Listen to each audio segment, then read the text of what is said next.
All right. You ready to put some miles on? Let's go. I love putting All miles right. on. Yeah, I know you do. Yeah. Well, hey, welcome to Road Noise. The name is fitting because, mom and dad have spent the last 50 years traveling the U.S., putting on just hundreds of thousands of miles, sharing the gospel with kids of all ages in every single state in the union. And yeah, this is a chance for us to just kind of reconnect and relive some of those stories and just kind of see see how God has provided along the way and continues to shape mom and dad's ministry. So I'm looking forward to seeing where we are headed tonight, Dad. Well, now that you mention that, in my head I'm trying to do the math, but in the past, 2 weeks, we've been in five different states at least. Maybe it's six, I don't know, but hey, we're doing what we've been doing and, on the road to sharing the gospel. So, Yep, and it's great that we can that's awesome. do podcasts like this any place we have internet access. And so, Yep, anyway, it's good to be here tonight or today, whatever time. I guess this gets released on Thursday mornings. But anyway, for this week, I thought I'd share a story that actually took place in Michigan, in my office, sitting at my desk, which faces the south. And when I look out, all I see is open field, or if there's crops, there's corn or soybean, depending on the year. And then way in the background are trees. And it doesn't really matter which direction I look, the scenery is about the same. And we got the property here, I believe it was 1982. And so that's been a beautiful place to have an office and to be able to look out and just see God's creation. But I've many times kind of referred to it as this is our farm, even though we don't have a farm here, but it's kind of life on the farm. And I don't know how you feel about it, but your mom and I feel like it's been a real good place to raise four kids out here in the country. yep, Some things may not have been ideal, but all of you kids survived and we're still here, and God has just been so good to us. yeah. I, Well, I anyway, love that you've been at that property for 40 plus years, and uh, in many parts of the country, 40 years, the scenery changes a ton, right? That has not changed much at all from where you sit at your desk there. And yeah, that's one of the perks of being where you're at. the scenery does change when they harvest the corn. You go from having tall corn to empty field. Yeah. Yeah, I mean, other than that, it doesn't change much. And I love it. I really do. So that's where this story takes place. Because I wish now that I had been keeping track over the years as to how many times we've had visitors that have showed up. Unexpected visitors. That if I'm sitting at my desk and my eye catches some movement outside and it's like, oh, what's going on out there? And as I look up, I've seen these visitors. Sometimes they've been in the shape of horses, cows, sheep. I mean, you name it. It's just like, okay, life on the farm. What's going to show up next?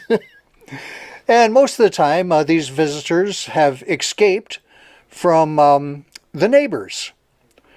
And I don't know why it is, but when they do escape, they seem to migrate to our place. Maybe they're thinking the grass is always greener on this side of the fence or something. I don't know. But nevertheless, they show up here. Or they just stay out in the road. How many times have we had people come either to the house, which is next door to the office building, or to the office, knocking on the door saying, "Hey, just want to let you know your cows are loose. They're out here in the middle of the road." We don't have cows. The neighbors have cows, and it's their cows that are out in the middle of the road. And so anytime that happens, I thank whoever it is that's been kind enough to let us know that there's livestock that are loose, because they could be very dangerous if somebody were to hit them.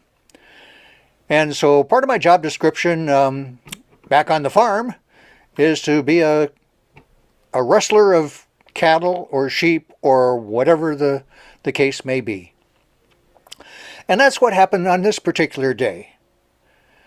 I'm sitting there and something catches my eye, and I look up and my oh my, there's goats here in the backyard on the south side of the building. And they're walking towards the direction of the house, which is to our west. And I'm thinking, oh my, okay, these goats are going to make their way around the office building, head to the house, but from there, pretty much they're going to be fenced in, so they're going to head out in the middle of the road, and someone's going to come flying through here, and there's going to be, it's going to be a mess. So my plan is, okay, I need to cut them off at the pass. They're going around to the west. I'm going to go out the front door of the office building, which is on the east side. I'm going to circle around to the north, and then as they're coming around the building, I'll be able to cut them off and at least keep them in our yard where they'll be safe until I figure out how to get them where they really belong. So that's kind of my plan. I go out the front door of the office building, and I head around to the front of the building, which is on the north side. And as soon as I make that turn, I saw something that was absolutely amazing. I knew instantly this is a Kodak moment. Now, for a lot of people listening or watching, they have no idea what a Kodak moment is. But back in the day, anytime there was a picture to be taken, you would refer to that as a Kodak moment. And I see a picture that needs to be taken. This is going to be a Kodak moment, but my camera is back at the house, which I've told people is about the 100-yard dash from the office building. So I'm going to trust that these goats are not going to leave. They're not going to go out in the road until at least I get back with the camera. So I go running back around to the back side of the building. I take the same route that these goats had taken to the west. I run over to the house, grab my camera, and come right back on the south side of the building, right around to the east side, making my way back to the north. And God has such a great sense of humor. He kept these goats, which I will henceforth refer to as kids, exactly where they were when I left to go get the camera. These kids are feasting on the bushes that are underneath the sign that says, "Just kidding." Yeah, basically the same "Just Kidding" logo that you see in the background here on the as we're recording this podcast. Yeah. I mean, God has such a great sense of humor to have these kids underneath this sign of a kids ministry. God put those kids there as a reminder to me that many years ago, He had called me to be in a kids ministry. And that's exactly what we've done all these years. That's what we've been doing as we've been on the road for the past 2 weeks and so forth. God has called me to be in that type of a ministry. And so here we are with these kids in front of the sign that says, "Just kidding." What a great reminder. Anyway, so that reminded me of the verse that says, My sheep know my voice. But it also reminded me of another verse in, of all places, Exodus chapter 23, verse 4.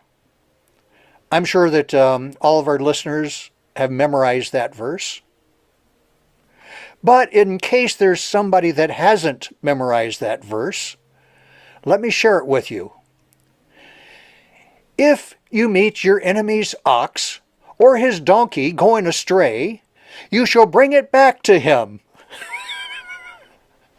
Well, these goats were not my enemies. They were our neighbors, and I was able to herd all of these goats back to the neighbor and get them back where they belonged.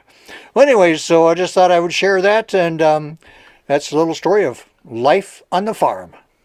Yeah, I love it. Life on the farm. And if anybody's, paying attention to these stories over the course of this last year and a half or whatever it's been, it is, there should be no surprise that there's like these moments of where we just get to see God's humor. Okay, he has a sense of humor. He baked it into humanity, and it's like those little moments where he's gone out of his way to remind you that that he has a sense of humor, and that kind of stuff I'm sure just makes him smile. That those pictures that I took that day have kind of become some of my prize pictures of all the pictures I've ever taken. I mean, it was just so perfect and so fitting that I love those pictures. And so when this podcast goes live, I will definitely put those pictures on Facebook. And I don't know how we could do it on YouTube or anything else. But it was, God's got a great sense of humor. Yeah, and it's fitting because most people's favorite pictures are of their kids. So, I mean, it's just perfect. Yeah, it is perfect. Well, again, I don't know exactly when this is going to come out, but I know when we are recording this, it's real close to Halloween. And if we're talking about having a sense of humor, do you know why vampires are so easily fooled? No, I don't know. Why are vampires so easily fooled? They're suckers. Oh, I feel like I should have known that. But I just walked right into that. All right, so much for nice.